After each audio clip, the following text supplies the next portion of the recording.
Cando un comeza a ter bastantes anos, ten cada vez máis problemas para explicar por que fai as cousas.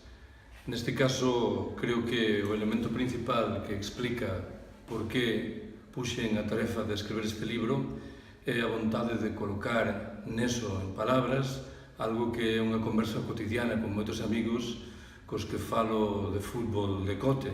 Alén diso, confesarei que subterraneamente non me parecería mal que algún rapaz novo, seareiro do Deportivo, se achegase ás páxinas dun libro que é moi fácil, que é moi sinxelo, e chegase á conclusión lexítima de que, alén de algún interese, está escrito na súa lingua, no galego internacional. Que é o que un seareiro do Deportivo pode encontrar nunhas páxinas como estas? Desde o meu punto de vista, unha das grandezas non do fútbol como desporto, sino do fútbol como materia da que se pode falar, é que permite establecer un contacto con persoas coas que noutras circunstancias, sen dúbida, non falaríamos. E ese contacto verbal posibilita ao mesmo tempo falar doutras materias moi diferentes.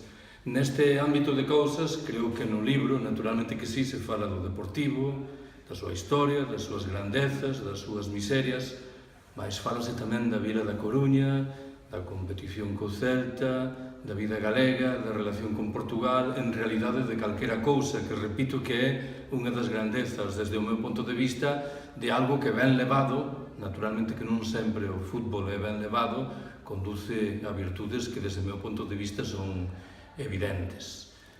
Que, en fin, o que un adepto do Celta vai encontrar nun libro como este? Eu procuro escrever para xentes intelixentes, e supoño que entre os seareiros do Celta tamén haberá xentes intelixentes. Alén desta brincadeira frouxa, debo dicer que o libro é un libro tranquilo, amigável, que non pretende propiciar ningunha liorta, ningunha confrontación, de tal maneira que o único que podo dicer é que un eventual leitor do libro que sexa seareiro do Celta non se vai sentir incómodo.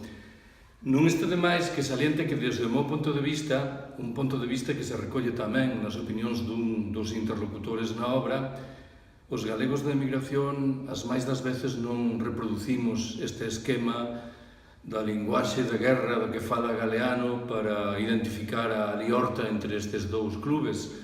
Normalmente somos bastante máis tolerantes. Eu dixen sempre que a miña equipa é o Deportivo, máis a segunda é o Celta. Xa sei que isto é difícil de imaginar aquí na Galiza, mas se cadra os galegos da emigración temos dereito a ser moderadamente diferentes.